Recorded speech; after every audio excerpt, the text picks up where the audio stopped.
Assalamualaikum warahmatullahi wabarakatuh. Alhamdulillahi ala ihsanih wa syukru lahu ala taufiqihi wa amtinanih wa ashhadu an la ilaha illallah wahdahu la syarika lahu ta'ziman li sya'nih wa ashhadu anna Muhammadan abduhu wa rasuluhu da'ila ridwani. Allahumma salli alaihi wa ala alihi wa ashabihi wa ikhwani.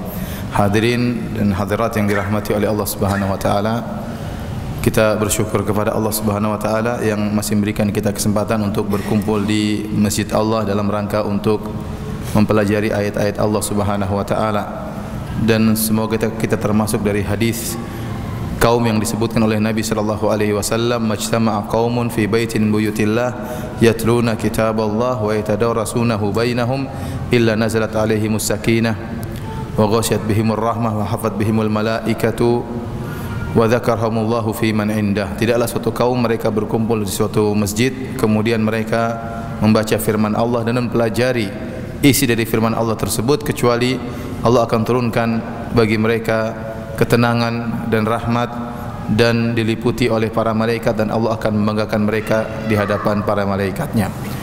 Salawat dan salam tercurahkan selalu kepada junjungan Nabi Muhammad sallallahu alaihi wasallam dan juga keluarganya serta seluruh sahabat beliau tanpa terkecuali. Pada kesempatan bahagia ini kita akan membahas tentang kisah Qarun, ya, salah satu tokoh ya kesesatan ya yang Allah sebutkan dalam Al-Qur'an, ya, orang kaya yang sangat kaya raya yang lupa untuk bersyukur kepada Allah Subhanahu wa taala, lantas Allah membinasakannya. Dan Qarun disebutkan dalam Al-Qur'an dalam beberapa ayat. Di antaranya dalam surat Ghafir, ya, Allah berfirman, "Wa laqad arsalna Musa bi ayatina wa sultanin mubin ila fir'auna wa hamana wa qaruna faqalu sahirun kadzdzab." Sungguh kami telah mengutus Musa dengan ayat-ayat kami dan dengan keterangan yang nyata. Diutus kepada siapa?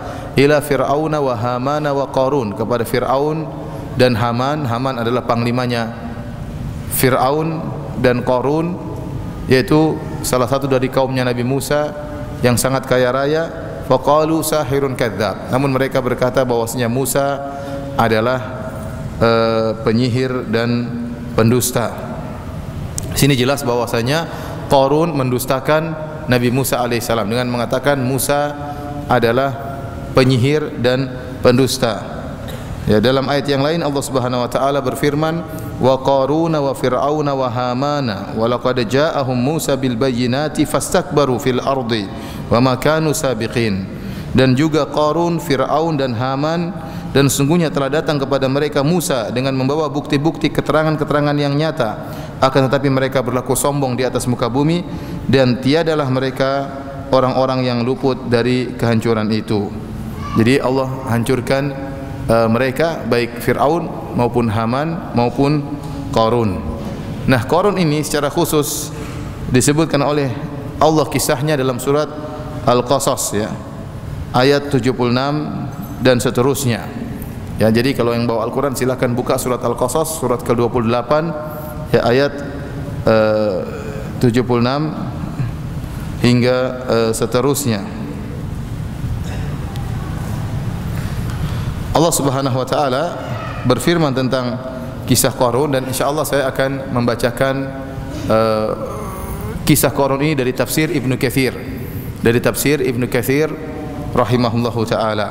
Allah Subhanahu wa taala berfirman, "Inna Qaruna kana min qaumi Musa fabagha 'alaihim wa atainahu minal kunuzi ma inna mafatihahu latanu'u bil usbati ulil quwwati idh qala lahu qaumuhu la tafrah innallaha la yuhibbul farihin."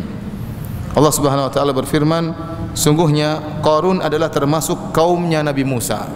Tadi telah kita sebutkan Allah mengutus Nabi Musa kepada Fir'aun, kepada Haman dan kepada Qarun. Jadi Qarun termasuk dari kaumnya Nabi Musa.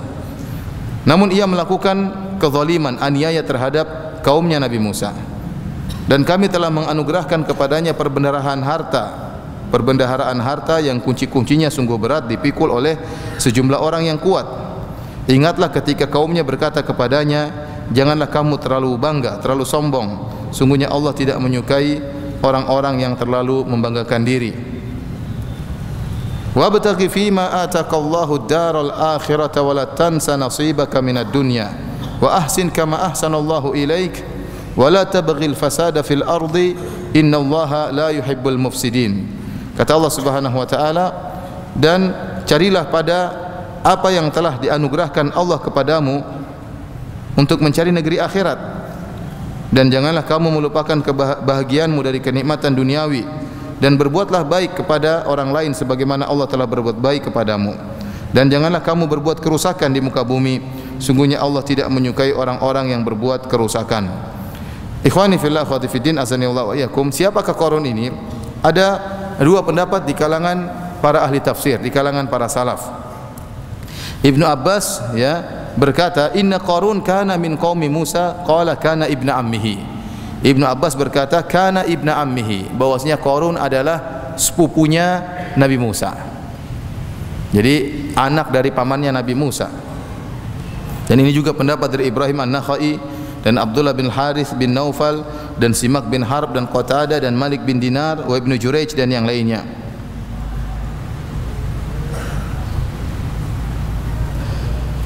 Adapun pendapat yang kedua mengatakan bahwasanya Qarun adalah pamannya Nabi Musa. Yang pertama mengatakan Qarun adalah sepupunya Nabi Musa. Ibnu Jurayj berkata namanya Qarun adalah Qarun bin Yazhar bin Qahith. Adapun Musa bin Imran bin Qahith. Jadi satu kakek. Ayahnya Nabi Musa, Imran, bersaudara kandung dengan ayahnya Qarun, yaitu Yazhar. Jadi sepupuan. Ini pendapat yang pertama. Adapun pendapat yang kedua adalah Qarun adalah pamannya Nabi Musa. Bahkan Qatadah Ibnu Da'amah As-Sadusi berkata, kunna nuhadditsu annahu kana ibna ammi Musa wa kana yusamma al-Munawwar li husni sautihi bi Taurat. Kami dikabarkan bahwasanya Qarun ini adalah sepupunya Nabi Musa dan dia dijuluki dengan Al-Munawwar, yaitu seorang yang bercahaya, diberi cahaya. Kenapa? Karena begitu suaranya yang indah tatkala membaca Taurat. Walakinna aduwallahi nafaqa kama nafaqa Samiri. Akan tapi Qarun itu hanyalah seorang munafik, sebagaimana munafiknya Samiri. Sebagaimana telah kita sebutkan, ini dalil yang kuat menunjukkan Qarun itu sebenarnya seorang munafik, karena Allah mengatakan walaqad arsalna Musa bi ayatina wa sultanin mubin ila fir'auna wa hamana wa qarun faqalu sahirun kadzdzab. Sungguh kami telah mengutus Musa dengan ayat-ayat kami, dengan penjelasan-penjelasan yang nyata kepada Fir'aun, kepada Haman dan Qarun, dan mereka berkata Musa adalah sahirun kadzdzab, yaitu pendusta dan penyihir. Ini dalil bahwasanya Qarun munafik. Dia tidak beriman kepada Nabi Musa. Hanya saja dia menampakkan di hadapan kaum Nabi Musa bahwasanya dia seorang yang saleh, dan dia sebenarnya tidak beriman kepada Nabi Musa. Ini pendapat sebagian salaf. Wa atainahu minal kunuzi, dan kami berikan kepada dia harta, yaitu yang sangat banyak, sampai-sampai kuncinya latanu'u bil usbati ulil quwwah, membuat sekelompok orang-orang yang kuat merasa berat mengangkat kunci-kuncinya tersebut. Kenapa? Terlalu banyak hartanya, kuncinya saja begitu banyak sehingga membuat orang-orang sulit untuk mengangkatnya. Di sini disebutkan dari sebagian salaf bahwasanya kanat mafatihu kunuzi Qarun min julud. Disebutkan bahwasanya kunci-kuncinya Qarun itu terbuat dari kulit. Kullu miftah mithl usbu, dan setiap kunci seperti ukuran jari. Kemudian kullu miftah ala khizanatin ala hiddatihi, dan masing-masing satu kunci mewakili gudang, mewakili satu gudang hartanya. Kalau beliau terlalu sopan ya. Kalau si Qarun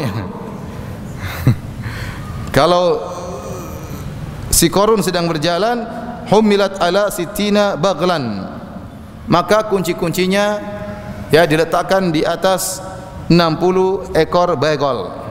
Dan ada pendapat yang lainnya, wallahu alam, kata Ibnu Katsir rahimahullahu taala.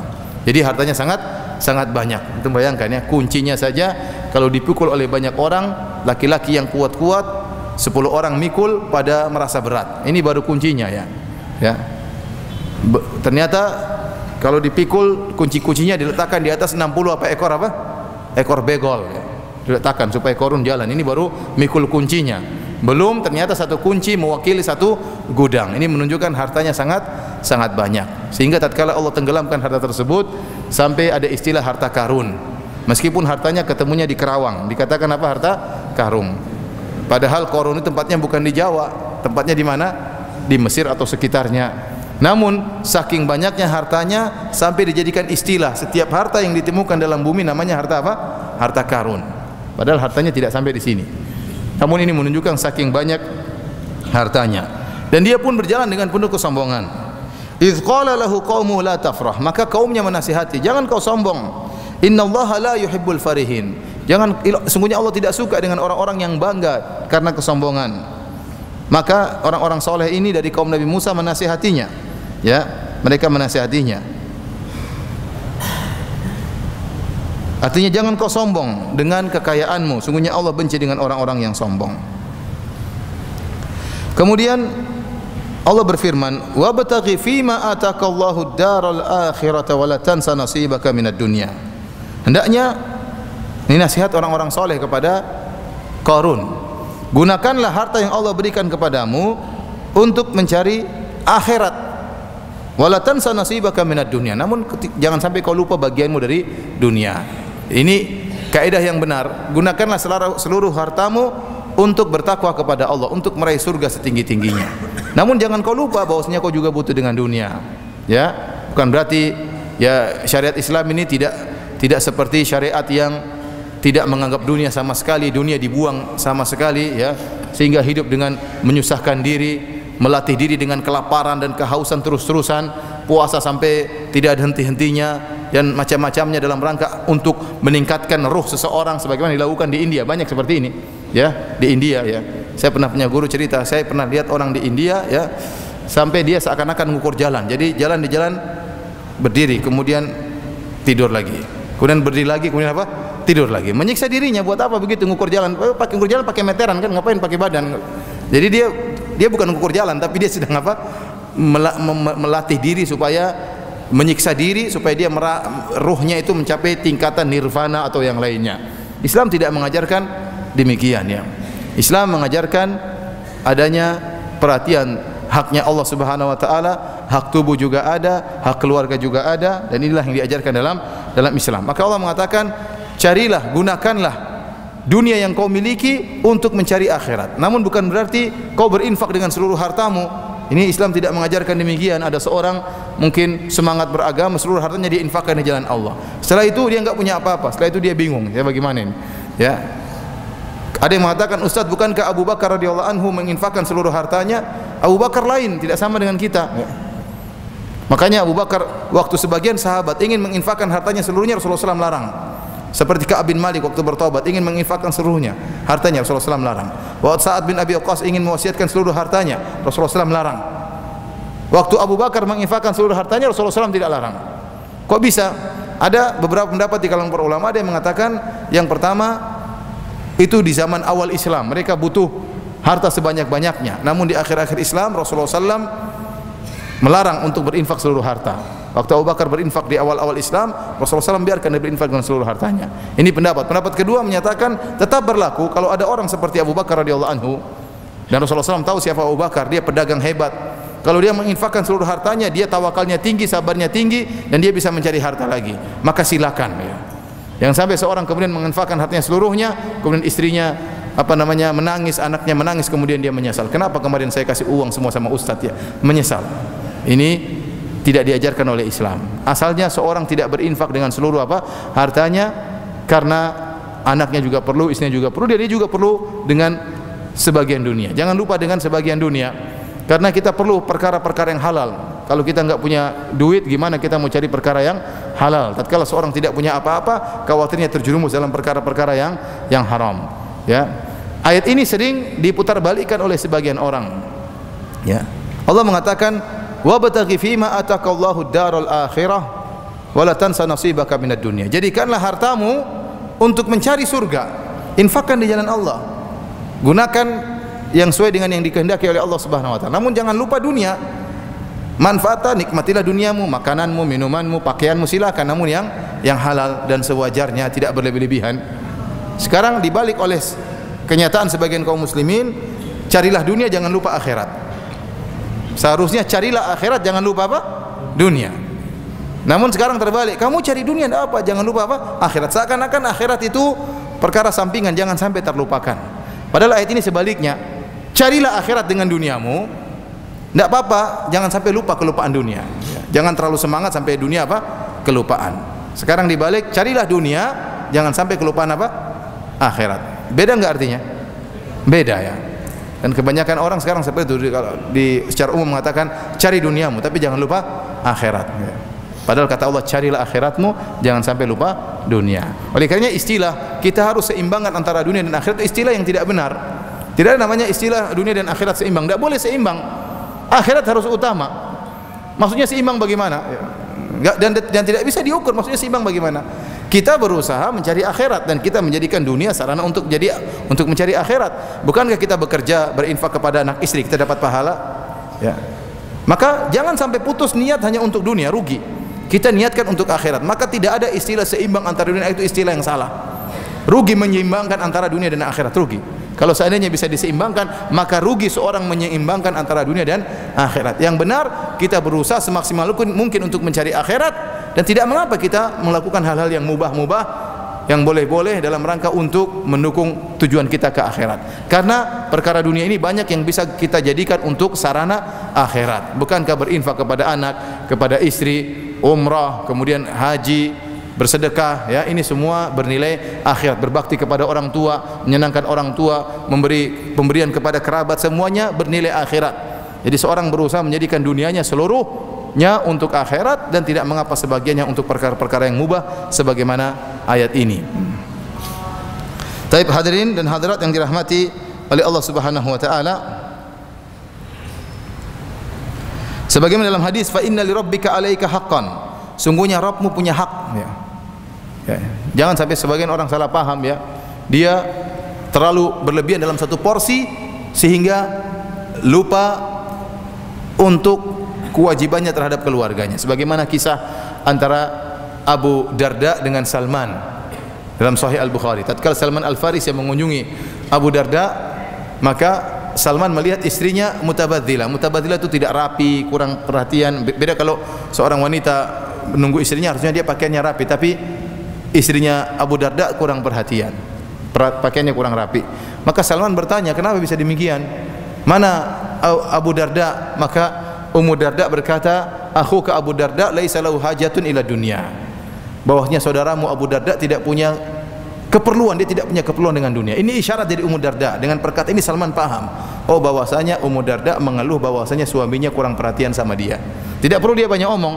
Dia tidak perlu bilang, oh suamiku aduh enggak pernah pulang ke rumah, aduh enggak. Tapi dengan mengatakan adapun saudaramu dia tidak begitu butuh kepada dunia, Abu Darda paham.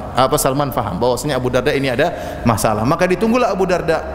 Begitu Abu Darda pulang ke rumah, dihidangkanlah makanan bagi Salman sebagai tamu Salman. Maka waktu Salman mau makan, Salman mengatakan, ayo makan. Kata Abu Darda, saya sedang puasa. Luar biasa. Kata Salman, saya tidak akan makan sampai kau juga ikut makan. Akhirnya Abu Darda terpaksa berbuka apa? Puasa. Kemudian tatkala malam hari tidur, baru awal malam Abu Darda sudah ingin bangun salat malam. Salman bilang belum waktunya. Tengah malam bangun lagi ingin salat malam. Kata Salman, belum waktunya.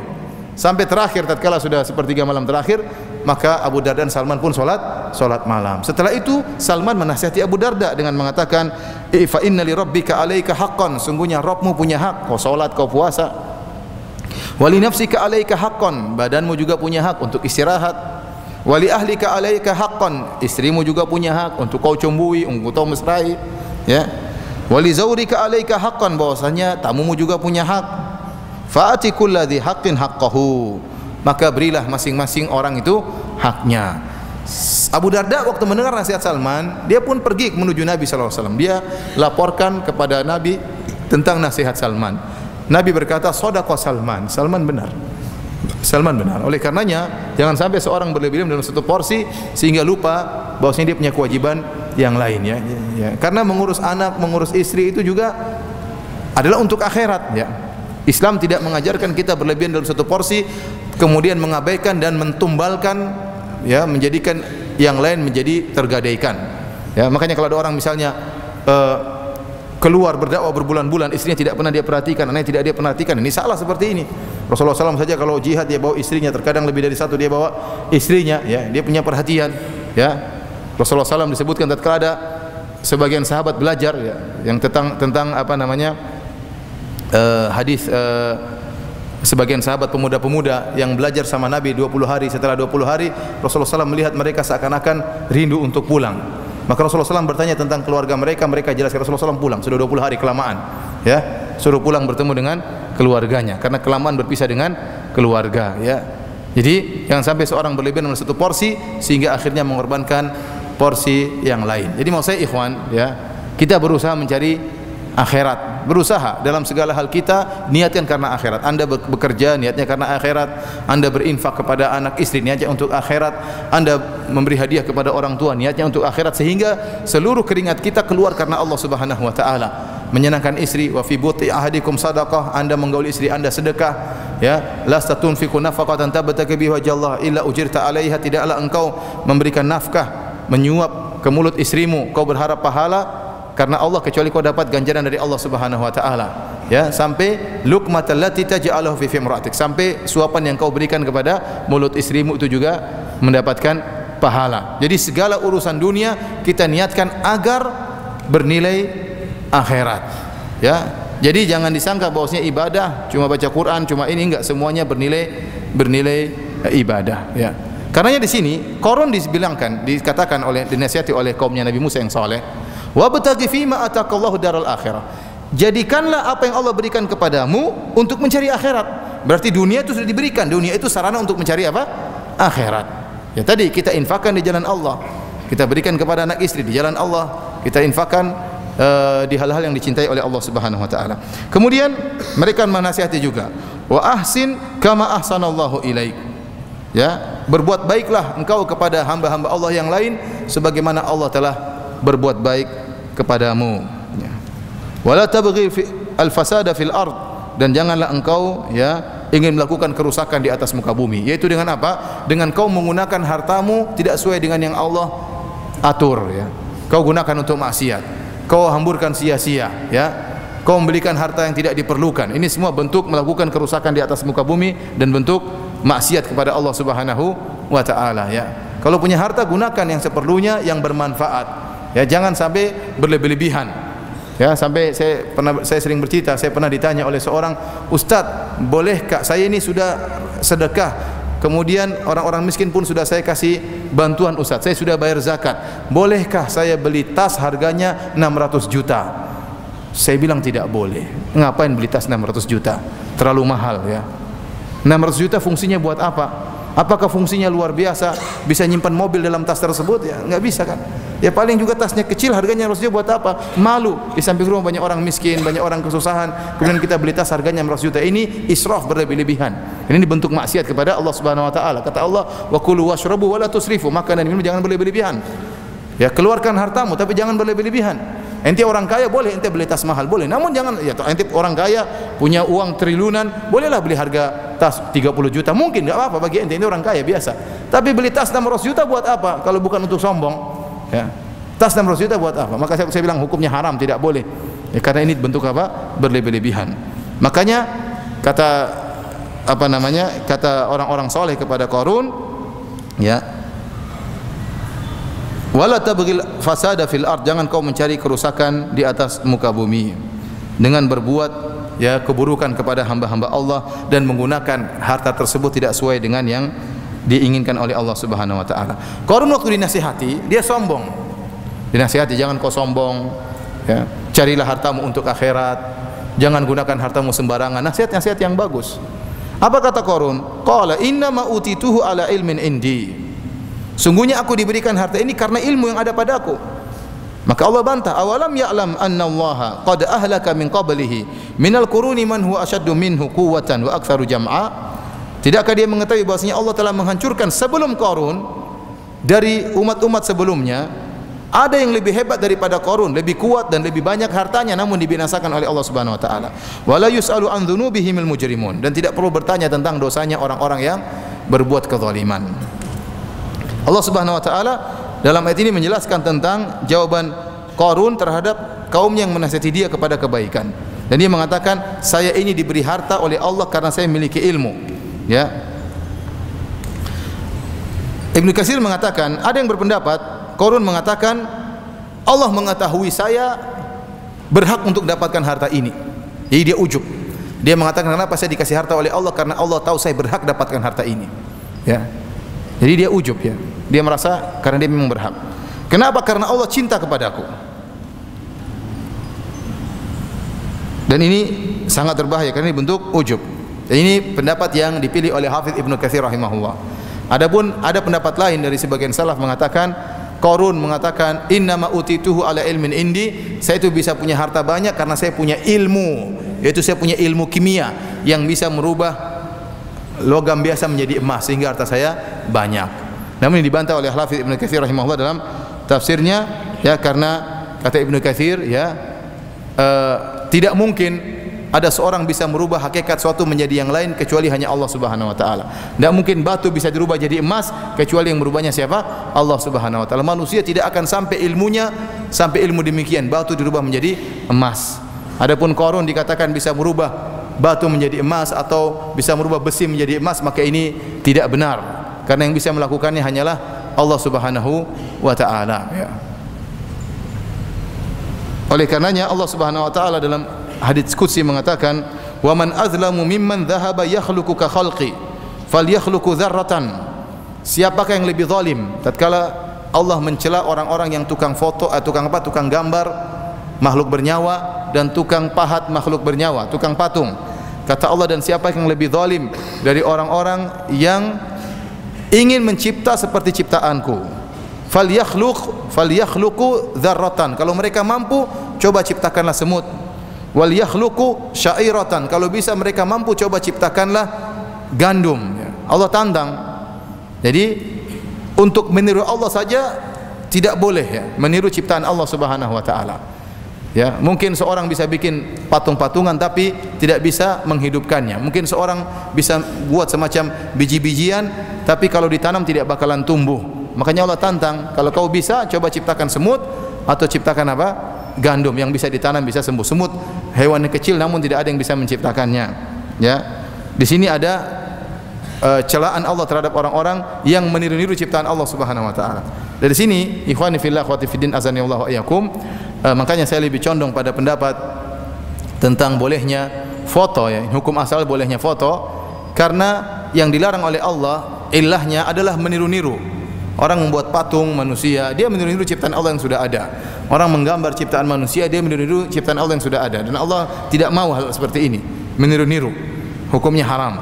Kemudian ilah kedua, setiap orang yang menggambar, membuat makhluk bernyawa di akhirat kelak, kata Allah, ahyu ma khalaqtum, ciptakanlah apa yang, berilah ruh kepada apa yang telah kalian ciptakan. Kalau seorang menggambar makhluk yang bernyawa, Allah suruh tiupkan ruh, walaysa binafikh, dan dia tidak akan bisa meniupkan ruh.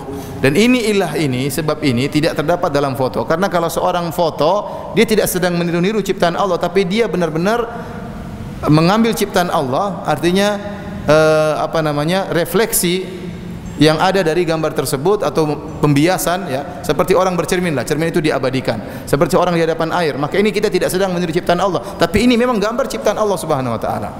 Demikian juga kalau disuruh hidupkan nyawa tersebut, memang ini nyawa sudah ada, karena ini memang manusianya apa? Ada. Bukan kita sedang membuat manusia yang baru sehingga disuruh ditiupkan ruhnya. Dari sini saya lebih condong pada pendapat bahwasanya hukum asal foto itu apa? Boleh, berbeda dengan lukisan dan patung. Ini tentunya tidak boleh karena hukumnya haram berdasarkan hadis-hadis yang ada. Ibnu Katsir tatkala menyampaikan masalah ini, dia ingin menyampaikan, ya, bahwasanya meniru-niru ciptaan Allah saja diharamkan oleh Allah Subhanahu wa taala. Bagaimana kemudian Allah memberikan kemampuan pada Qarun untuk merubah batu menjadi apa?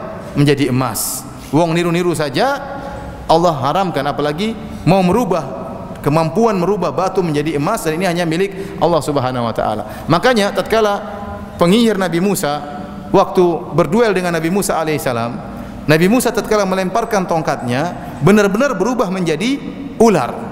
Beda dengan tongkat-tongkatnya para penyihir Nabi Musa.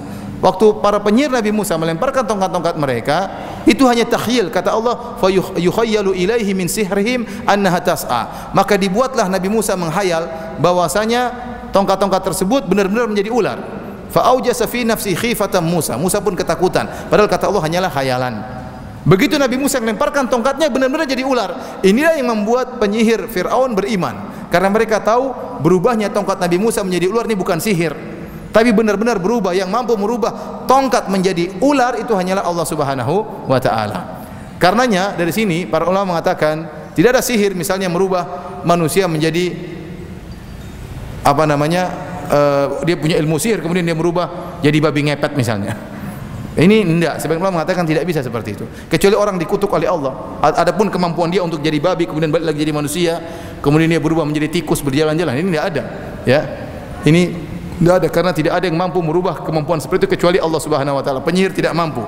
Yang penyihir mampu lakukan adalah membuat khayalan pada mata, halusinasi, sehingga manusia tersebut seakan-akan hewan, seakan-akan besar, seakan-akan kecil. Adapun merubah dari bentuk manusia menjadi babi, ini hanyalah Allah Subhanahu wa ta'ala, tidak mampu dilakukan oleh penyihir. Wallahu a'lam bishawab. Baik, hadirin dan hadirat yang dirahmati oleh Allah Subhanahu wa taala, ya. Jadi Qarun dia merasa sombong dan angkuh, dia mengatakan saya ini dapat harta karena saya punya ilmu. Ini perkataan orang-orang yang ujub. Maka kita jauhi dari perkataan seperti ini. Jangan sampai tatkala Anda berhasil Anda mengatakan oh karena saya memang pinter, karena saya memang banyak pengalaman, ya. Karena saya memang berusaha. Enggak, kita bilang semuanya dari Allah Subhanahu wa taala. Apa yang Anda lakukan hanyalah sebab, tapi keberhasilan murni dari Allah Subhanahu wa taala. Karena saya sampaikan banyak orang mengatakan saya kaya karena saya belajar tinggi, karena saya cerdas. Dan sering saya sampaikan bahwasanya kekayaan tidak berbanding lurus dengan kecerdasan. Ya, betapa banyak orang cerdas tapi tidak kaya. Betapa banyak orang tidak cerdas, ya, mungkin sekolah enggak lulus, ya, tetapi jualan bebek tahu-tahu apa? Bebek goreng jadi kaya raya, ya. Tahu-tahu jualan apa gitu jadi kaya raya. Padahal matematika juga enggak ngerti, mungkin enggak lulus, ya. Ada orang ngerti ilmu matematika yang tinggi, fisika yang tinggi, tapi duitnya enggak ada. Jadi ilmuwan gajinya sedikit, ya.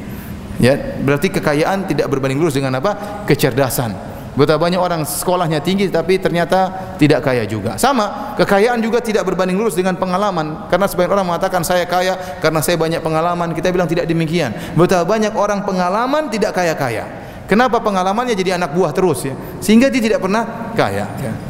Oleh karenanya kita bilang kalau kita kaya, kalau kita cerdas, kalau kita punya hafalan Quran, kita punya hafalan hadis, ingat semuanya karunia dari Allah Subhanahu wa taala. Sering saya sampaikan bahwasanya kelebihan yang kita miliki bukan untuk disombongkan tapi untuk disyukuri kepada Allah Subhanahu wa taala. Tidak boleh untuk disombongkan, ya. Allah tidak suka. Ini adalah penyakit yang berbahaya. Jadi Qarun mengatakan saya ini kaya karena memang saya berhak, karena saya punya ilmu, karena Allah tahu, karena Allah cinta kepada saya, ya. Karena Allah tahu saya berhak untuk dapat ilmu, ya. Makanya Allah Subhanahu wa taala bantah. Bukankah apakah dia tidak mengetahui bahwasanya Allah telah membinasakan orang yang lebih hebat dari dia, lebih kuat dan lebih banyak, wa aktsaru jam'a, lebih banyak hartanya. Ini bantahan Allah. Allah menunjukkan bahwasanya harta yang banyak itu bukan tanda Allah cinta kepada seorang hamba. Bukan tanda, bukan bukti bahwasanya Allah cinta kepada seorang hamba lantas Allah jadikan dia kaya raya, ya. Ya, oleh karenanya Nabi Muhammad SAW bukan nabi yang kaya raya. Nabi Isa alaihissalam bukanlah nabi yang kaya raya. Nabi Musa bukanlah nabi yang kaya raya. Qarun lebih kaya daripada Nabi Musa, ya. Jadi harta itu bukan berarti bukti bahwasanya Allah cinta kepada Anda. Tidak harus. Bisa jadi hamba yang Allah cintai, Allah ternyata menjadikan dia tidak kaya. Allah ternyata menguji dia dengan apa? Kemiskinan. Taib, kata Allah Subhanahu wa taala, fa kharaja ala qaumihi fi zinatihi. Maka ini bunyi apa tung tung tung ini? Di luar, ya. Di luar, ya. Fa kharaja ala qaumi fi zinatihi. Maka Qarun pun keluar bertemu dengan kaumnya, menemui kaumnya fi zinatihi, yaitu dengan perhiasannya lengkap. Sampai-sampai kata Allah, qala alladziina yuriduna al-hayata ad-dunya ya laitalana mithla ma utiya Qarun. Sampai orang-orang yang menginginkan harta dunia, mereka mengatakan seandainya kita diberikan sebagaimana Qarun telah diberikan harta. Innahu ladzu hadzin azim. Sungguhnya Qarun telah mendapatkan bagian yang besar. Jadi mereka sampai membuat orang banyak cemburu, ingin seperti Qarun punya harta yang banyak.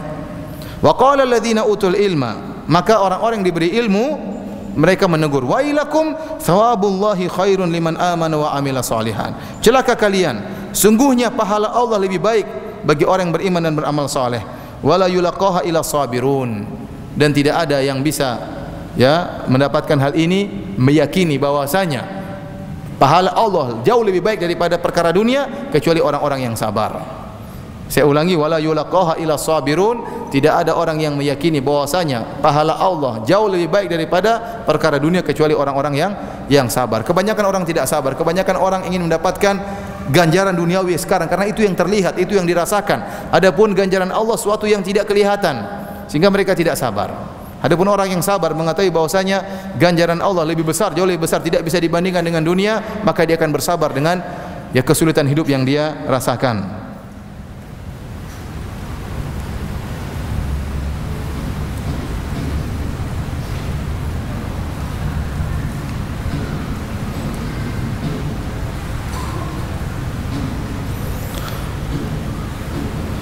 Baik, hadirin dan hadirat yang dirahmati oleh Allah Subhanahu wa taala, Ibnu Katsir berkata,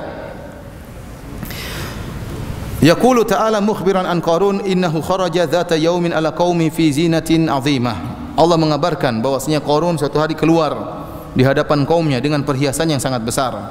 Wa tajammulin bahir, dengan keindahan yang sangat menakjubkan. Min maraqiba wa malabisa alaihi, dengan kendaraan yang luar biasa, dengan pakaian yang sangat indah. Wa ala khadamihi wa hashamihi, dengan dia bawa anak buahnya, pembantu-pembantunya, dia bawa algojo-algojonya, semuanya. Satu ini dia lagi puncak-puncaknya sombong, lagi pamer, dia bawa semua kendaraannya, dia bawa semua pembantu-pembantunya, dia bawa semua penjaga-penjaganya.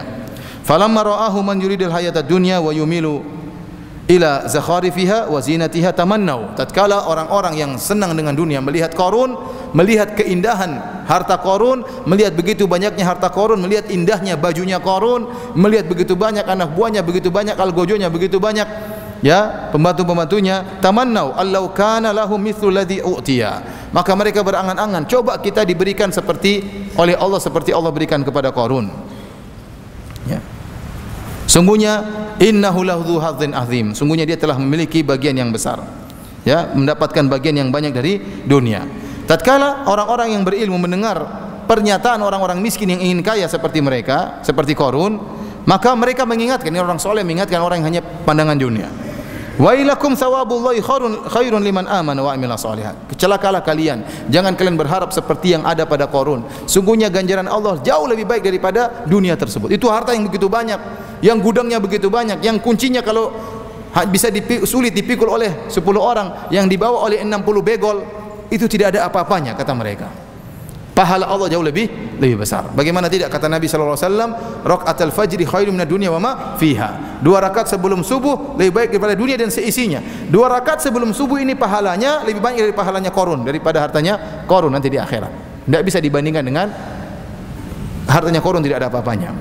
Tapi ini tadi butuh kesabaran, butuh keyakinan. Wa ma yulaqaha illa sabirun. Tidak ada yang bisa meyakini hal ini kecuali orang-orang yang sabar. Bukankah dalam hadis qudsi Allah telah berfirman, a'datu li ibadiyas salihin ma la ainun ra'at wa la udhunun sami'at wa la khatar ala qalbi bashar.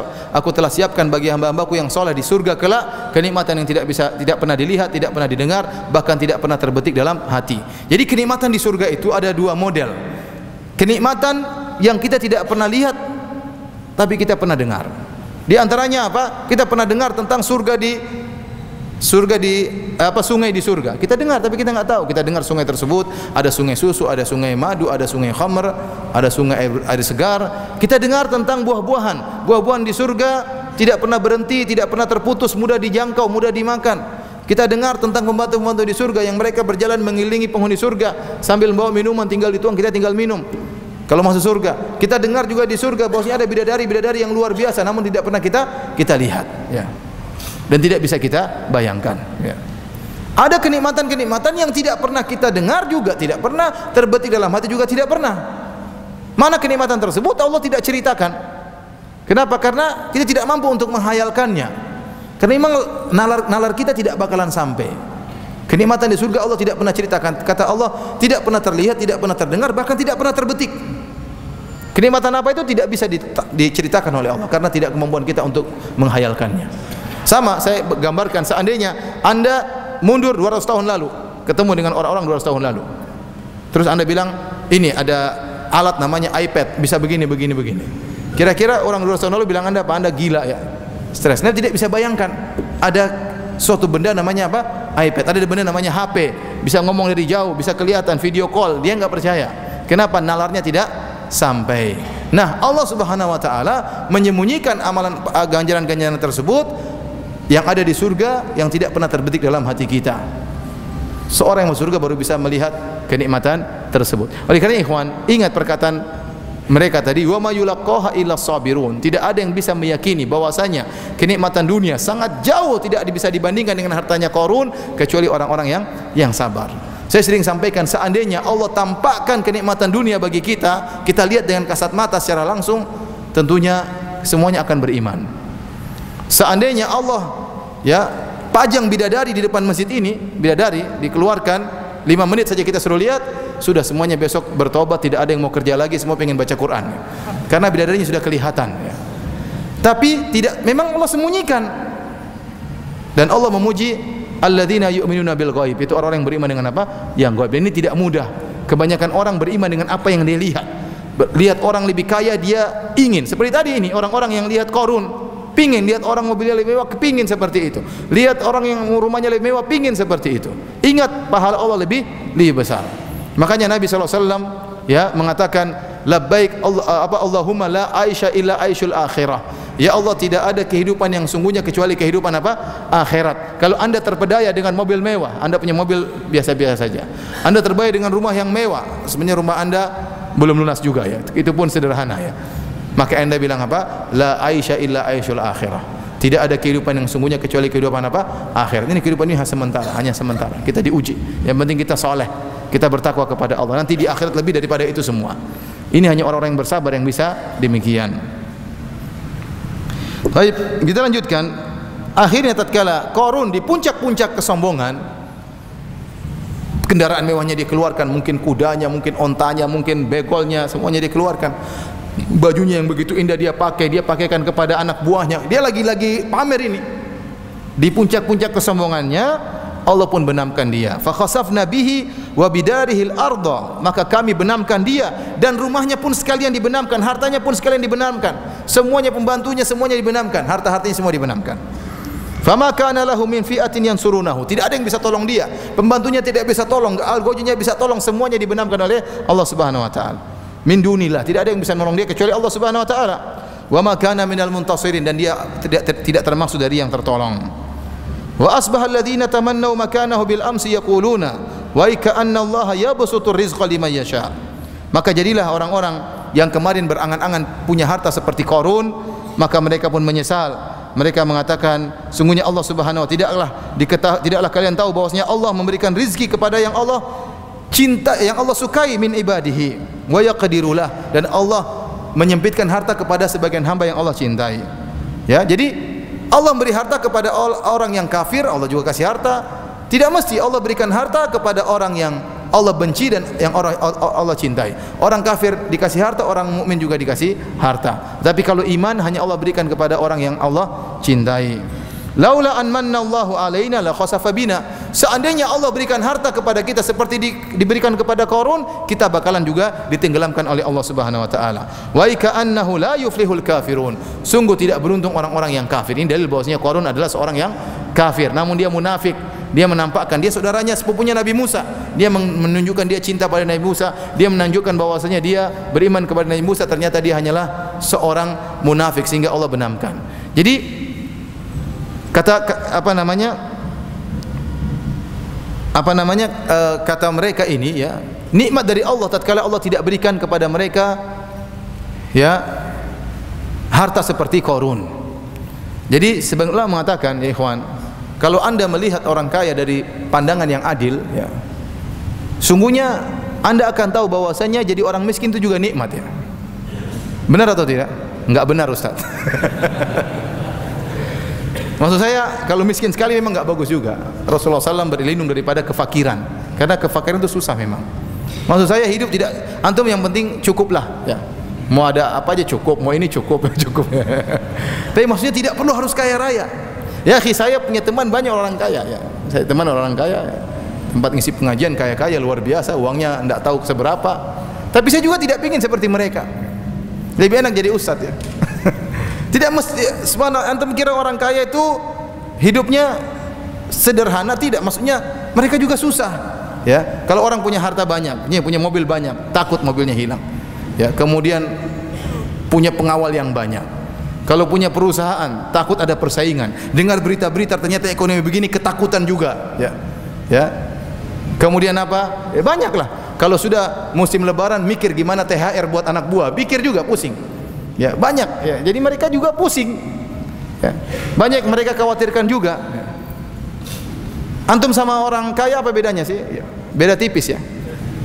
Kalau mereka makan, antum makan atau tidak? Makan juga. Ya. Kalau mereka tidur, apa ente tidak tidur? Ente juga tidur kan? Tidur. Belum tentu mereka bisa tidur seperti ente. Mungkin sebelum tidur dia mikir bagaimana perusahaan saya, bagaimana ini anak buah saya begini, masalah ada tender. Belum tentu mereka bisa tidur dengan cepat. Kalau ente mau lihat dengan adil ya, maksud saya demikian. Ya. Kemudian mereka selalu check up, periksa kesehatan. Pusing juga, ada kolesterol sedikit, anda sedikit pusing. Kalau ente tahu-tahu mati kan santai aja. Enggak pernah periksa, tahu-tahu apa? Meninggal dunia. Insyaallah meninggal dunia masuk surga, alhamdulillah. Maksud saya kita lihat secara jujur, sebenarnya kalau mereka makan waktunya, anda sakit apakah orang kaya tidak sakit? Orang kaya juga sakit. Anda si miskin mencret, tapi orang kaya tidak pernah mencret. Orang kaya juga mencret, sama seperti ente. Ya. Apakah orang miskin hanya orang miskin yang kena demam berdarah? Orang kaya juga banyak yang mati kena demam berdarah. Mau saya ya sudah, dia sakit ente juga sakit ya. Ente sedih, orang kaya juga pernah sedih atau tidak? Sedih. Ente kira pejabat yang kaya raya itu bahagia? Ketakutan, perlu pengawalan, takut dibom, takut dibunuh, ya, takut kedudukannya dijatuhkan, takut persaingan. Mereka juga banyak pikiran. Buat apa ente berangan-angan menjadi mereka? Ya. Ente boleh berangan jadi orang kaya yang dermawan, yang masya Allah, itu boleh, tenang, itu ada orang seperti itu. Tapi jarang. Ya, kebanyakan orang kalau sudah kaya, dia selalu ingat dengan dunia, berpikiran hatinya benar-benar tenggelam dengan apa? Dengan dunia. Tidak enak jadi mereka. Ya. Ya. Mereka kalau makan milih-milih. Kalau kita kan makan sembarang. Ya. Iya kan? Jadi bahkan mereka hanya makan satu piring, saya bisa makan 2 piring. Jadi maksud saya, ya kita dengan mereka itu beda-beda tipis saja ya. Beda-beda tipis ya. Ya meskipun mobilnya lebih mewah, rumahnya lebih mewah, tapi kan waktunya tidur juga tidur, waktunya sakit juga apa? Sakit ya. Nah, kehidupan yang bedakan kita dengan dia, kalau kita beramal soleh, itu baru kita bisa lebih istimewa dari dia. Tapi kalau kita sudah miskin juga malas beribadah, ya repot seperti itu. Nanti miskin di dunia, miskin juga di akhirat ya. Repot. Makanya saya katakan bahwasanya ya, ini mereka mengatakan kita diberi nikmat oleh Allah tatkala tidak dikasih harta seperti Qarun. Kenapa kalau dikasih harta seperti Qarun bisa lupa diri, akhirnya apa? Akhirnya sombong dan ditenggelamkan oleh Allah Subhanahu wa taala. Ya. Sombong itu Ibnu Katsir menyebutkan hadis-hadis yang menjelaskan bagaimana orang dibenamkan dalam bumi. Jadi Qarun dibenamkan dalam bumi, dibenamkan dalam bumi ya. Di antaranya seorang bisa dibenamkan dalam bumi karena kesombongan, karena pakaiannya. Kata Nabi sallallahu alaihi wasallam, "Bainama rajulun yajurru izarahu idh khusifa bihi, fa huwa yatajaljalu fil ardi ila yaumil qiyamah." Tatkala ada seorang yang dia berjalan di atas muka bumi sambil menjulurkan pakaiannya, sambil menjeret-jeret tanah karena sombong. Dia ingin tunjukkan, saya punya kain banyak nih, kain saya sampai apa namanya menjeret-jeret di tanah ya, sombong. Maka Allah tenggelamkan dia dalam bumi. Kenapa? Karena kesombongan dalam hatinya. Ya, Rasulullah SAW juga bersabda, "Bainama rajulun fi man kana qablakum kharaja fi burdaini akhdaraini yahtalu fihima, amara Allahu al-ardha fa akhadhathu fa innahu la yatajaljalu fiha ila yaumil qiyamah." Kalau ada seorang laki dari sebelum kalian, dia berjalan di atas 2 pakaian hijau, pakaian yang dia sombong dengan pakaian tersebut. Gara-gara pakaian tersebut dia sombong dengan 2 pakaian tersebut, Allah perintahkan bumi untuk menelannya sampai dia digoncangkan dalam bumi sampai hari kiamat kelak. Jadi hati-hati, pakaian juga bisa bikin apa? Sombong. Harta bisa bikin sombong. Ya. Apa kata Allah Subhanahu wa taala ya? Bahwasanya manusia ya kalau sudah istaghna, kalau dia sudah merasa sudah cukup, maka dia pun tagha, ya, maka dia pun berbuat berlebih-lebihan, ya. Ar-ra'ahu istaghna, tatkala dia innal insana la yatgha, sungguhnya manusia itu berbuat berlebih-lebihan. Kapan ar-ra'ahu istaghna? Tatkala dia merasa dirinya sudah apa? Sudah berkecukupan. Ini bisa buat orang sombong. Nah, saya katakan sombong ini akhlak yang sangat buruk yang membuat Fir'aun tenggelam. Kenapa dia sombong dengan hartanya dan kekayaannya, ya? Dengan anak buahnya dia sombong. Demikian juga kalau ada orang sombong, ya, dengan pakaiannya bisa tenggelam di dunia. Demikian juga orang sombong dengan jabatannya, orang sombong dengan rumahnya, orang sombong dengan mobilnya. Hati-hati kalau Anda kaya punya mobil yang mewah, perhatikan hati Anda jangan sampai apa? Sombong. Karena mudah sekali orang sombong dengan mobil. Dia punya mobil harganya 2 miliar misalnya, kemudian jalan di kampung. Gimana perasaannya pulang hari lebaran bawa mobil apa? Harganya 2 M. Padahal masih baru bayar 100 juta, sisanya masih nyicil, ya. Tapi dia pulang, nekat-nekat pulang ke kampung, kemudian pakai mobil harganya 2 M, ya. Ini bahaya sekali seperti ini.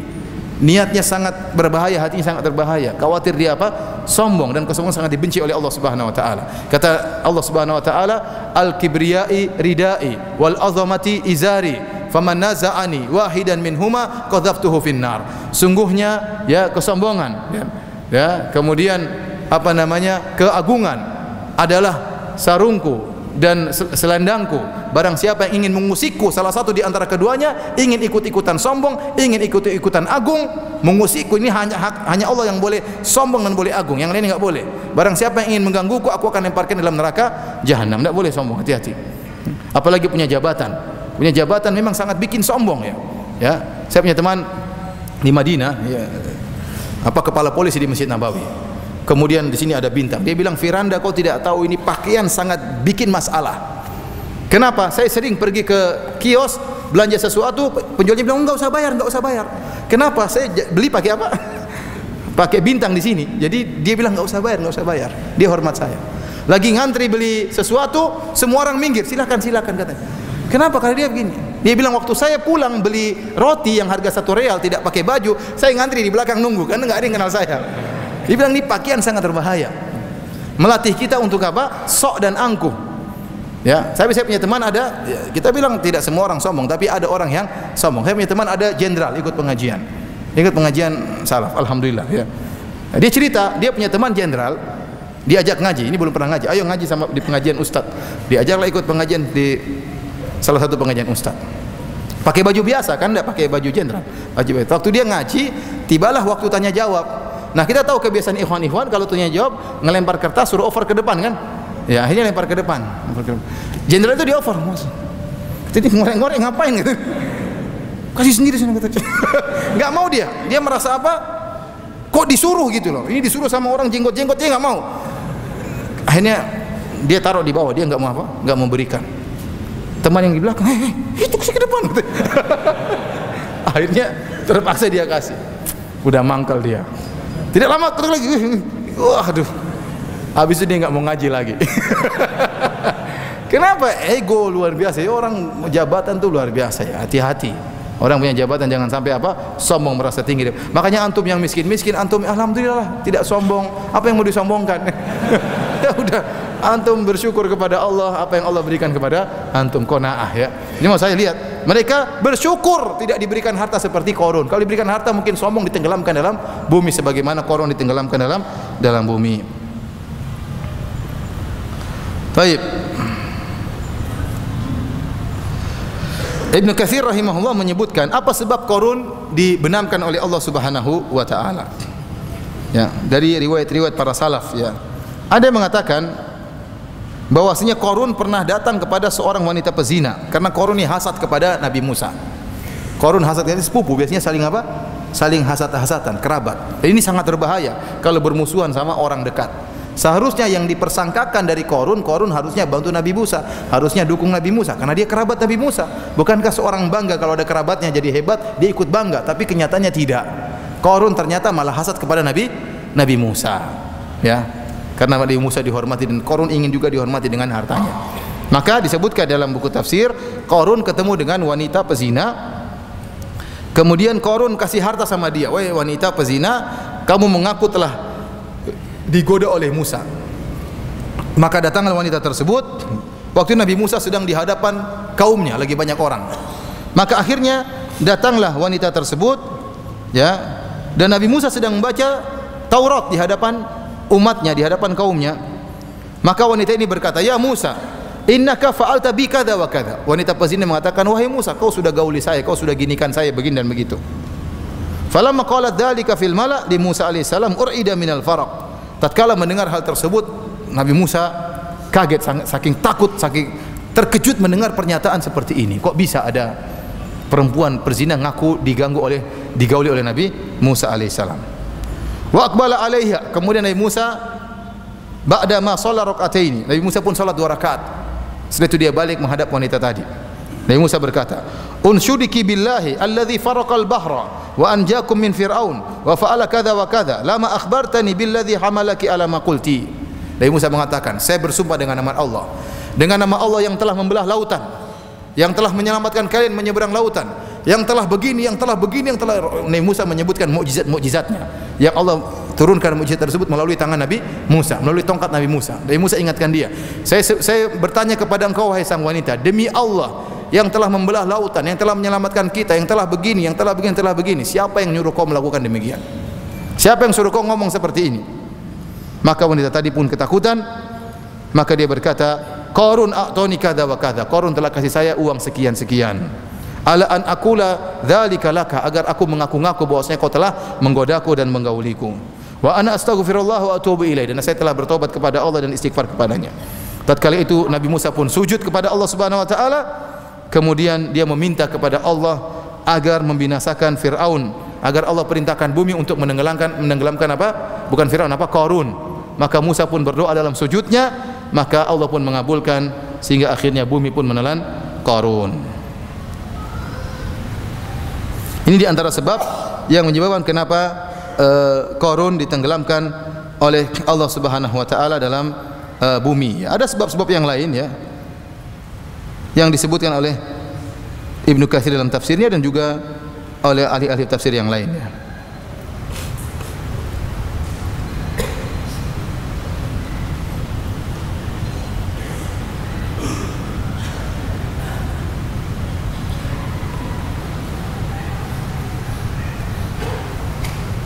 Setelah itu Allah Subhanahu wa taala berfirman, ya, jadi sebagian ulama mengatakan hati-hati, ya. Orang dekat itu terkadang mengetahui rahasia-rahasia kita. Tatkala dia kemudian memusuhi kita sangat berbahaya.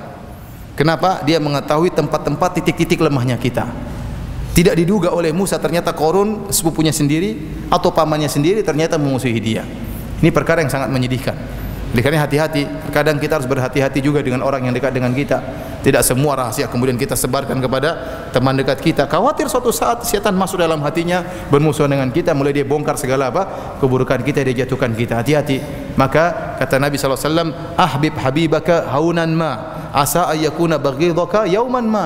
Cintailah, ya, orang yang kau cintai seadanya, sekedarnya. Bisa jadi dia menjadi musuhmu pada suatu hari. Ya, hati-hati. Ada orang yang mencintai berlebih-lebihan, begitu sudah bermusuhan juga jadi musuh yang sangat bebuyutan. Ini sering terjadi, ya. Makanya kalau kita berteman tidak melazimkan semua rahasia kita ceritakan sama teman kita, tidak harus, ya. Meskipun dia teman dekat tidak harus cerita semuanya. Yang perlu kita ceritakan.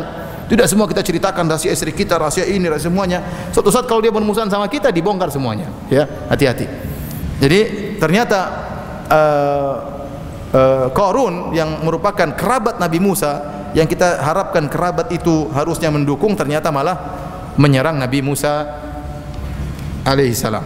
Kemudian Allah Subhanahu wa taala berfirman, "Tilka darul akhiratu naj'aluha lil ladzina la yuriduna uluwan fil ardi wala fasadan wal aqibatu lil muttaqin." Dan demikianlah hari akhirat itu, negeri akhirat surga, kami menjadikannya untuk orang-orang yang tidak ingin ketinggian dan tidak ingin melakukan kerusakan di atas muka bumi, dan kesudahan yang indah bagi orang-orang yang bertakwa. Jadi surga tidak boleh bagi orang yang sombong. Sombong itu tempatnya di neraka jahanam. Allah sering sebutkan, ya, tentang neraka jahanam, kata Allah, "Wa bi'samal maswal mutakabbirin." Fa bi'sa maswal mutakabbirin. Neraka itulah tempatnya orang-orang sombong. Iblis sombong, makanya masuk neraka jahanam. Fir'aun sombong, masuk neraka jahanam. Qarun sombong, masuk neraka jahanam. Sombong itu perkara yang sangat dibenci oleh Allah Subhanahu wa taala. Ingin mengusik hak murni Allah. Sombong itu hanya boleh Allah, karena Allah yang boleh sombong. Dia yang menciptakan segala sesuatu, segala milik Allah SWT. Ente apa yang ente sombongkan? Ya, semuanya adalah titipan dari Allah Subhanahu wa taala. Harta yang ente miliki titipan dari Allah, bisa sekali-sekali Allah sewaktu-waktu Allah cabut dari Anda. Maka jangan Anda sombongkan. Allah tidak suka dengan orang yang sombong. Makanya kata Nabi sallallahu alaihi wasallam, "Man kana fi qalbihi la yadkhulul jannata man kana fi qalbihi mithqalu dzarratin min kibr." Tidak akan mau surga orang dalam hatinya ada sebesar dzarrah kesombongan. Sombong sedikit saja tidak boleh. Dan saya selalu ingatkan, hati-hati. Sombong bisa karena jabatan, sombong bisa karena harta, sombong bisa karena kedudukan, sombong karena bisa nasab, bisa karena nasab. Saya keturunan raja. Ya, ada orang begitu, saya keturunan raja loh. Kerajaannya mana? Sudah hancur lebur, tapi saya masih keturunan raja. Darah saya biru. Gimana dari biru?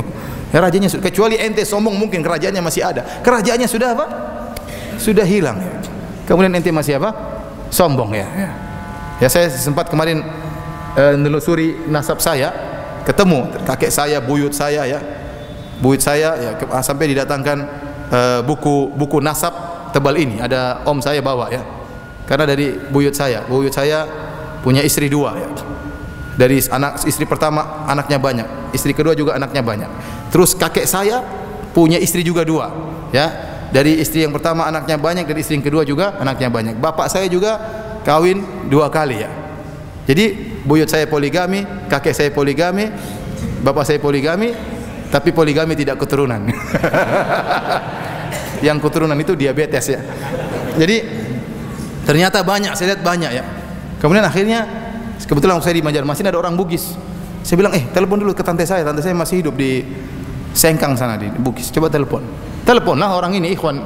Telepon ngobrol sama tante saya mungkin 15 menit. Saya bilang, apa kesimpulannya? Apa yang tadi ngomong 15 menit lah? Oh, Ustadz ini ternyata keturunan raja. Saya keturunan raja. Ustadz ini gelarnya peta katanya. Ada namanya Andi, ada namanya peta, ada namanya apanya, macam-macam lah gelar. Saya nggak ngerti juga. Tapi kerajaannya sudah hancur ya. Terus apa yang mau dibanggakan? Jadi nasab itu bisa bikin orang sombong. Nah, nasab bisa bikin sombong, harta bisa bikin sombong, kedudukan bisa sombong, jenderal bisa bikin sombong, ilmu juga sangat bisa bikin apa? Sombong. Hati-hati, ada orang sombong dengan apa? Ilmunya, sombong dengan gurunya. Saya belajar sama syekh yang banyak, saya belajar di luar negeri, saya begini, sombong. Ini tidak ada manfaatnya, sama bisa tenggelam seperti Qarun. Sama sebabnya apa? Ujungnya sama, sombong, sebab bisa berbeda-beda. Orang bisa sombong karena nasab, bisa sombong karena harta, bisa sombong karena kedudukan, bisa sombong juga karena ilmu. Makanya ikhwan hati-hati ya, antum jangan sampai sombong ya. Ilmu baru pas-pasan kemudian sombong ngapain ya?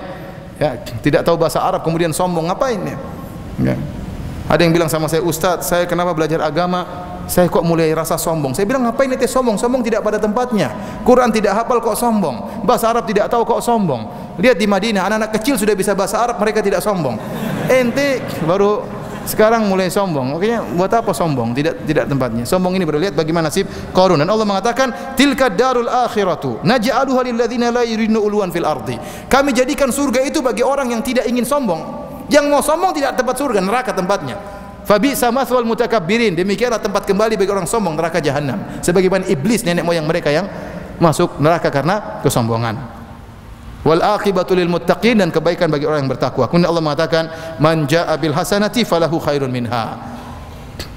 Wa man jaa'a bis sayyi'ati fala yujzal ladzina amilu sayyi'ati illa ma kanu ya'malun. Barang siapa yang melakukan kebajikan, maka dia akan diberi balasan lebih baik daripada kebajikan tersebut. Minimal satu kebaikan dilipat gandakan oleh Allah 10 kali lipat, dan bisa lebih daripada itu. Adapun keburukan hanya dilipatkan 1 lipat saja. Ya, dan ini diantara kebaikan Allah Subhanahu wa taala. Anda kalau berbuat baik dilipat gandakan 10 kali lipat. Kalau Anda berbuat salah cuma 1 kali lipat. Ini menguntungkan kita tatkala kita ditimbang nanti hari kiamat. Ini rahmatnya Allah dan baiknya Allah Subhanahu wa taala. Nah, kalau kebaikan yang 1 kali lipat di 1 dibanding 10 kali lipat, bahkan bisa lebih dari itu, kata Ibnu Katsir, tergantung dari amalannya, tergantung daripada imannya, tergantung dari manfaatnya, bisa lebih dari 10 kali lipat. Ente berinfak tatkala ternyata uang ente tidak begitu banyak, namun ente paksa untuk berinfak, ini pahalanya beda.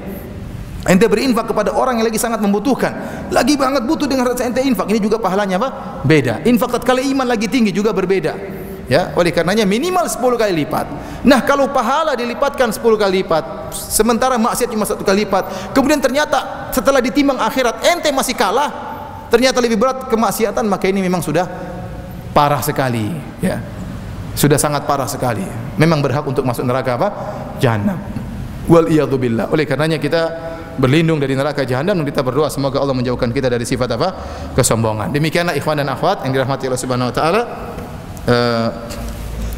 Kajian kita pada kesempatan sore hari ini. Sampai jam berapa? Maghrib ini. Ustaz, apa batasan hasad? Apakah kalau kita melihat saudara yang sukses lalu kita ingin juga, apakah itu hasad? Tidak. Hasad itu tamanna zawalin nikmah anil ghair. Tamanni zawalin nikmah anil ghair. Namanya hasad, kata Ibnu Taimiyah rahimahullah, yaitu berangan-angan hilangnya kenikmatan dari orang lain. Yang lebih parah adalah karahiyatu dzalik. Benci kalau ada orang diberi kenikmatan, itu sudah hasad. Kita enggak suka orang itu kaya. Kenapa? Hasad berarti. Berlindung kepada Allah Subhanahu wa taala. Kita enggak lihat orang itu sukses. Kita enggak suka orang itu kalau ngisi pengajian ramai yang hadir. Ini berarti hasad. Kita enggak suka panitia tersebut berhasil bikin pengajian. Itu berarti apa? Hasad.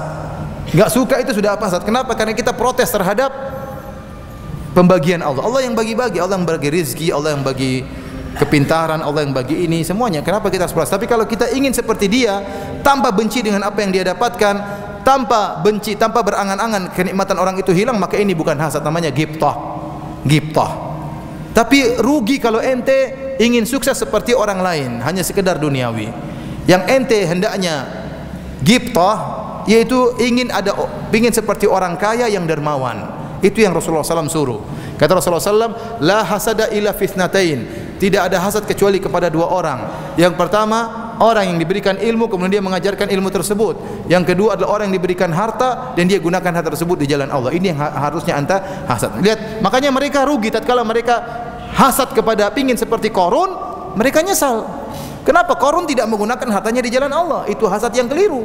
Ente ingin kaya seperti orang kafir yang tidak pernah sholat, ngapain seperti kaya seperti dia? Tapi ente lihat orang Islam kaya, dermawan, baik, tawadu, ya tidak apa-apa hasad seperti orang itu. Itu yang diinginkan oleh syariat. Ingin banyak orang kaya tapi dermawan, ya.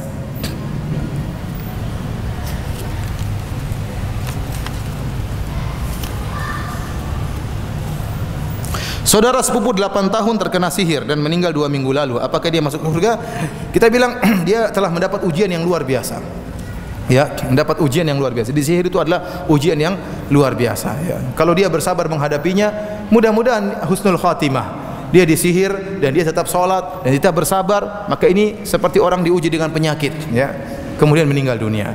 Maka mudah-mudahan dia mendapatkan husnul khatimah. Adapun urusan surga bukan urusan kita. Itu urusan Allah Subhanahu wa taala. Ya, karena ini musibah. Tetapi kalau dia menghadapi musibah tersebut dengan marah-marah, dengan ngamuk-ngamuk tanpa ada kesabaran, maka ini tercela seperti itu.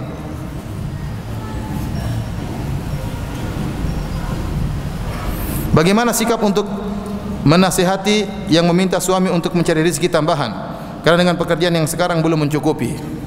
Kasihan, ya. Saya melihat kenyataan yang ada, ya benar, ada seorang sudah berusaha, sudah bertakwa kepada Allah, namun ternyata memang masih kurang. Sekarang masih kurangnya dalam konteks apa ini? Masih kurang belum bisa beli mobil, masih kurang belum bisa apa. Tapi kalau masih kurang ternyata memang makan masih belum cukup, SPP anak-anak tidak bisa dibayar, apa boleh buat, ya. Hutang itu menghinakan kita. Datang ke orang minta hutangan itu sungguh menghinakan kita. Tapi bagaimana lagi? Makanya kalau memang kekurangannya dalam perkara-perkara yang primer itu maksudnya apa? Kebutuhan pangan, kebutuhan pakaian, kebutuhan perumahan, ya. Ya, kalau ini memang butuh, ya apa boleh buat? Mungkin kita bekerja lebih, ya. Dan tapi ya kalau maksudnya kekurangan, maksudnya pingin mobil tambah lagi, ya ini ya ngapain ya kita kejar-kejar kemudian akhirnya waktu habis seluruhnya untuk cari dunia. Nasihati istri untuk qanaah. Nasihati istri untuk qanaah. Tapi kalau memang ternyata benar-benar kurang, apa boleh buat? Ya, kita bekerja lagi. Tapi jangan lupa waktunya sholat, ya. Waktunya beribadah, ya. Jangan sampai dunia menjadi pengatur kita, ya. Makanya kata Nabi SAW, ta'isa abud dinar, ta'isa abdud dirham. Celaka penyembah dinar, celaka penyembah dirham. Maksudnya apa? Dinar dan dirham yang atur dia. Kalau dinar dirham mengatakan sudah tidak usah sholat, dia enggak sholat. Tunda saja solatmu, tunda solatmu. Kenapa dia diatur dengan dinar dan dirham? Jangan sampai demikian. Anda boleh bekerja lebih, Anda boleh lembur, tapi ingat waktunya solat, waktunya zikir, waktunya baca Quran, sisihkan waktu.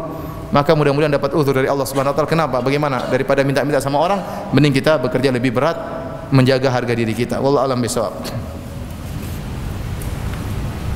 Apakah dikatakan zalim orang yang lebih mengutamakan istri-istrinya daripada orang tua istri-istrinya dalam hal memberi nafkah? Di ortu tersebut tidak bisa mencari nafkah lagi. Apakah dikatakan zalim orang yang lebih mengutamakan istrinya daripada orang tua istri-istrinya dalam hal mencari nafkah? Saya kurang paham ya. Saya kurang paham maksudnya.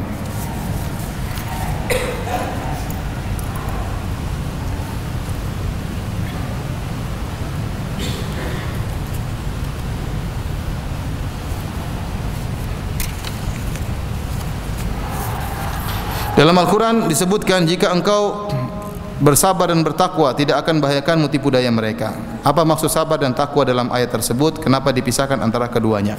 Jadi takwa, kebajikan, ini dua kalimat yang kalau dipisahkan maka satunya mengandung makna yang lain. Contohnya disebutkan takwa. Takwa ya berarti mencakup berbuat amal soleh, mencakup meninggalkan maksiat. Tapi kalau disebutkan wa ta'awanu bil birri wa taqwa, ini digabungkan. Berarti takwa sendiri, al bir maknanya lain. Takwa artinya menjauhi kemaksiatan, al bir artinya melakukan apa? Kebajikan. Paham? Nah, kalau disebutkan takwa dan sabar, sabar adalah salah satunya melakukan apa? Kebajikan. Takwa lebih condong kepada perkara-perkara untuk meninggalkan apa? Kemaksiatan. Ya, kenapa? Karena kalau orang sedang diuji biasanya dia tergoda untuk melakukan maksiat, mengambil uang haram ya, dan macam-macamnya. Maka bertakwa, bersabar kepada Allah disertai dengan takwa.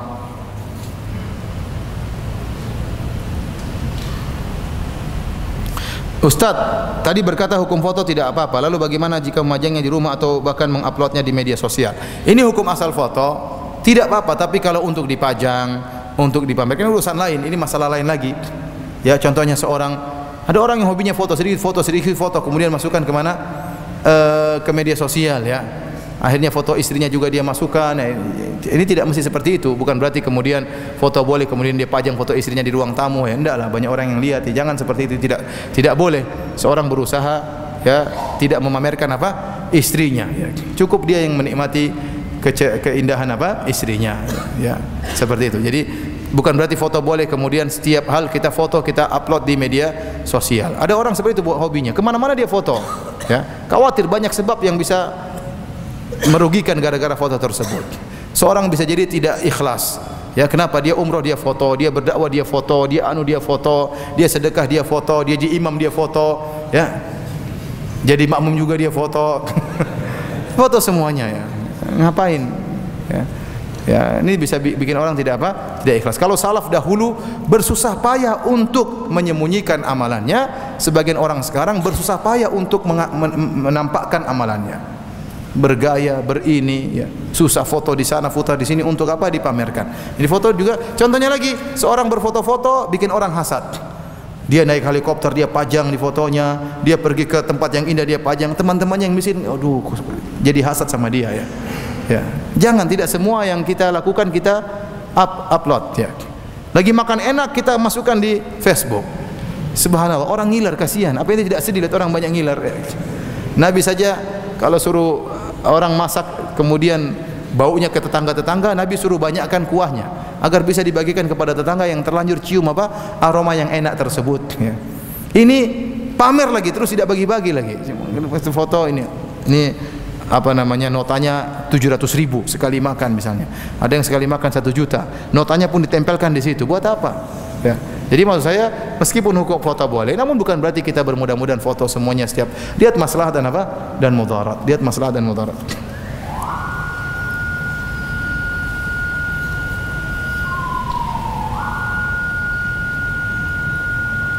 Saya pernah berbuat syirik dengan menanamkan sesuatu dalam pondasi rumah saya. Namun saya telah bertobat. Akankah tobat saya diterima? Insya Allah diterima. Kenapa yang harus dilakukan? Apakah saya harus membongkar rumah saya dan mengeluarkan kembali apa yang kalau mungkin silakan, kalau enggak membuat rumah kemudian hancur lebur, ya jangan. Ya udah, bertobat kepada Allah Subhanahu wa taala, tidak usah diyakini hal tersebut. Saya pernah melakukan gulul berupa korupsi di tempat kerja saya. Namun saya sekarang sudah bertobat. Apa yang harus saya lakukan? Jadi pernah korupsi, pernah juga syirik ya. Alhamdulillah sudah bertobat kepada Allah Subhanahu wa taala. Ini nikmat yang luar biasa. Kalau sudah terlanjur pernah korupsi, lihat uang yang pernah diambil berapa, kembalikan kepada negara. Kembalikan kepada negara ya. Kepada instansi yang pernah kita korupsi ya. Mungkin tidak perlu kita sebut nama kita karena malu, yang penting kembalikan untuk keperluan apa? Instansi, atau kembali kepada keperluan masyarakat yang membutuhkan uang tersebut. Intinya harus dikembalikan kepada negara. Apakah benar manusia bisa melihat jin? Sebagaimana di media elektronik mereka mengaku bisa melihat jin, bahkan ada yang mau melukis bentuk jin setelah melihatnya. Bagaimana dengan Abu Hurairah yang melihat setan? Jadi Abu Hurairah melihat setan yang bertasyakul, yang menjelma. Kalau jin yang menjelma mungkin bisa dilihat. Jin punya kemampuan untuk apa? Menjelma, menjelma menjadi hewan, menjelma jadi bentuk yang menakutkan, menjelma menjadi genderuwo ya. Sebagaimana kita dengar-dengar ya, menjelma jadi makhluk yang sangat hitam besar. Ini nih, sebagian orang mengalami hal ini. Ya, ini sangat mungkin karena jin punya kemampuan untuk apa? Menjelma menjadi wanita yang sangat cantik, ya, menjelma menjadi kiai misalnya, datang kemudian ngajarin wirid-wirid yang enggak benar, ngawarin wirid bid'ah, ya, kemudian macam-macamnya. Mungkin menjelma menjadi nabi, tapi bukan nabi, tapi bentuknya dia ngaku saja sebagai nabi. Bisa saja jadi jin, ya. Seperti Syekhul Islam Taimiyah disebutkan, kami melihat Anda di sana. Padahal Syekhul Islam lagi di tempat yang kata Syekhul Islam, "Dzaka syaitan yatamatsalu bi." Itu bukan saya, itu setan yang niru saya. Ya. Karena Syekhul Islam tidak di sana. Itu setan yang niru apa? Niru dia. Karena enggak mungkin satu orang di dua tempat. Nabi saja tidak pernah demikian. Jadi waktu ada yang melihat Syekhul Islam di tempat yang lain, kata Ibnu Taimiyah, itu syaitan yang meniru-niru saya. Seperti kita di tanah air ya, banyak jin-jin yang niru-niru bentuk-bentuk seperti menampakkan diri sebagai tuyul, menampakkan diri sebagai Nyi Blorong, menampakkan diri sebagai genderuwo ya, pocong dan macam-macamnya ya. Lebih bagus menampakkan diri sebagai si manis jembatan Ancol, yang masih mending ya. Dan sini saya yang bilang bahwasanya setan-setan itu sesuai dengan taraf ekonomi masing-masing negara ya. Indonesia miskin-miskin, makanya jinnya itu miskin-miskin. Pocong, enggak punya baju, kemudian gundruwo enggak pernah mandi, kemudian kalau jin-jin Amerika keren-keren ya, vampire, Dracula pakai jas ya. Ini enggak punya baju ya, belum mandi. Kasihan.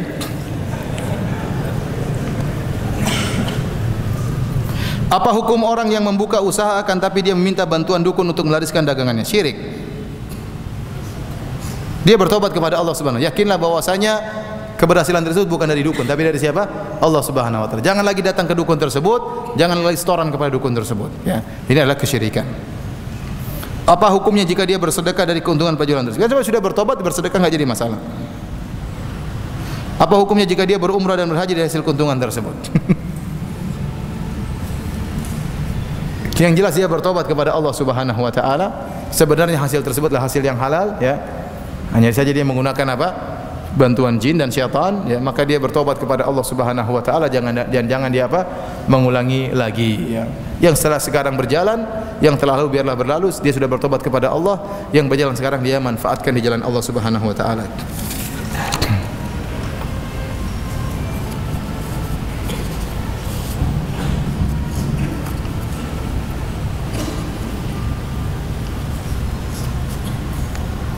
Di manakah letak perbedaan antara orang kaya yang bersedekah 100.000 dengan orang miskin yang bersedekah 100.000? Ya, bedanya satunya miskin, satunya kaya. Dan apa namanya? Bisa jadi ya, si miskin dengan kemampuannya segitu ya, bisa jadi pahalanya lebih besar. Karena kalau ditinjau dari persenan hartanya 100.000 itu sudah persennya banyak. Ya, sementara kalau 100.000 dari orang kaya yang orang itu uangnya triliunan, 100.000 itu enggak ada nilainya sama sekali. Bisa jadi, wallahu alam bisawab ya. Dalam hadis Rasulullah SAW mengatakan sabaqa dirham mi'at dirham, atau hadis semakna itu. 1 dirham mengalahkan 100 dirham ya. Ya, ini perbedaan niat, ya, perbedaan perjuangan. Jadi 100.000 dari orang miskin bisa jadi perjuangannya lebih hebat daripada 100.000 dari orang kaya. Wallahu alam bisawab.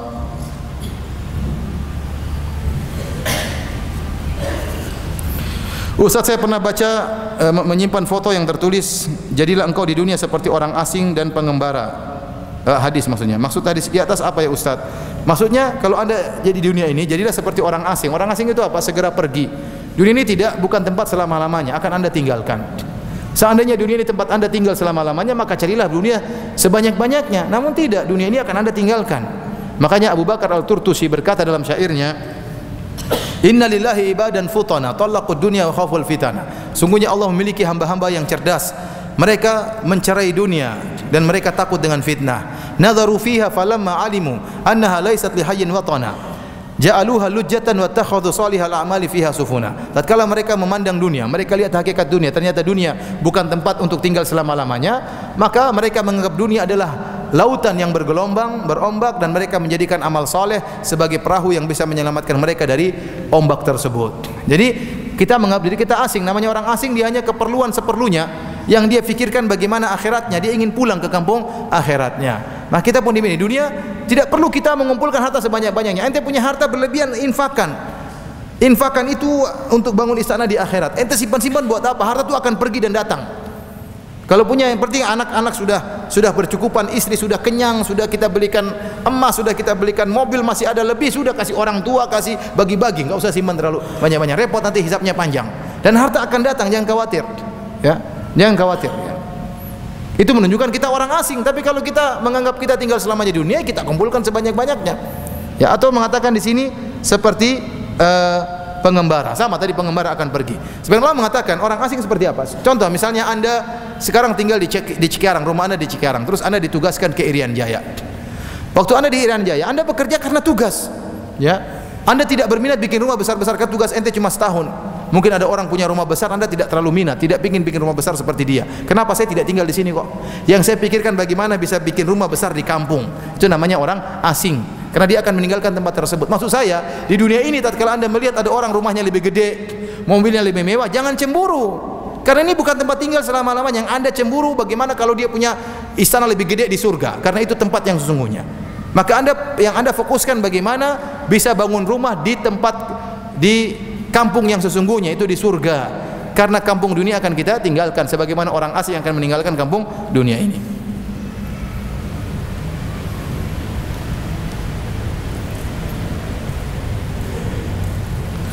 Anda punya hajat ingin ta'aruf dan melamar, namun terkendala sedikit rezeki. Apakah dengan menunggu dan mempersiapkan diri dengan berdoa dan bermunajat Allah akan mengabulkan doa anak? Bukankah jodoh telah ditetapkan dalam kitab Lauhil Mahfuz? Apakah menjemput jodoh seperti menjemput rezeki? Semua tergantung pada usaha dan doa dan apa ini? Niat baik kita. Iya, ya. Jodoh sama dengan rezeki. Jodoh, ajal sama dengan rezeki. Semuanya sudah ditakdirkan, tapi kita harus apa? Usahakan, ya. Ente tahu rezeki ente sudah ditentukan, tapi ente jangan di rumah saja, kerja. Biar ente tahu berapa rezeki ente. Ya. Kalau bilang rezeki saya sudah ditentukan, saya di rumah saja. Ya enggak dapat rezeki ente. Saya sudah, anak-anak tuh sudah ditakdirkan. Kalau punya anak banyak saya punya anak banyak. Kalau enggak ya enggak. Kalau sudah ditakdirkan punya anak, saya pasti punya anak. Terus saya enggak mau nikah, pasti kalau punya anak saya akan punya anak. Gimana? Dari mana datangnya anaknya? Turun dari langit. Ya, sama. Kalau ente sakit, kalau sudah diajalkan saya akan mati, saya enggak mau berobat. Itu namanya mati konyol seperti itu. Ya. Oleh karenanya sama, punya jodoh jangan bilang nanti kalau datang sini. Tidak, ente cari. Tanya tentang akhwat, ente berusaha bekerja, berusaha berdoa, kumpulkan mahar. Ya. Kalau sudah punya mahar segera punya kerjaan, segera cari istri. Enggak harus punya rumah. Rumah bisa kontrakan belakangan, enggak jadi masalah. Yang penting istri bisa ente kasih makan, bisa kasih pakaian, bisa kasih tempat tinggal, sudah selesai. Sudah ente sudah memenuhi hak istri, sudah memenuhi kewajiban sebagai seorang suami. Tidak harus punya rumah sendiri. Rumah susah, kalau mau tunggu punya rumah dulu, nanti tidak kawin-kawin sampai umur 50 belum tentu punya rumah. Apalagi rumah sekarang mahal, ya. Ada orang seperti itu, tidak mau nikah, dia ingin sampai dia sukses. Kapan mau nikah? Sampai tua, enggak punya, kasihan ente sudah nikah 40 tahun, nanti menyesal ente. Menyesal. Sudah banyak kelezatan yang ente tinggalkan selama ini. Terus apa? Ente punya anak tidak bisa banyak. Coba kalau kita nikah segera, punya anak cepat, kita berumur 36 sudah punya anak SMP, kan senang kita, ya. Sudah umur 40 sudah punya anak umur 20, Masya Allah, sudah bisa menjaga ibunya, sudah bisa kita suruh-suruh, sudah bisa kita tugaskan kerjaan dan macam-macamnya, ya. Jadi kalau kita sudah umur 50, anak baru 5 tahun, repot kita. Nanti diajak lari-lari sama anak-anak ke dia, macam-macam, repot, ya. Oleh karenanya segera menikah. Jadi tidak harus tunggu harus sukses, harus kaya raya, tidak. Ya, carilah rezeki dengan menikah. Kalau sudah cukup nikah, insyaallah Allah kasih apa? Rezeki.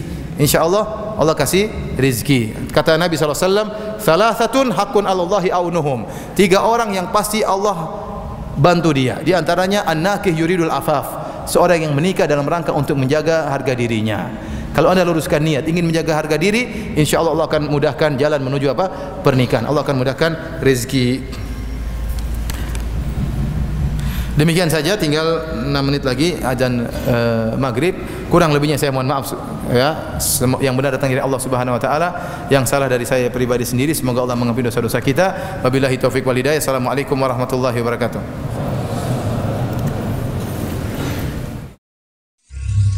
Al-jazaa'ul ihsani illa al-ihsan.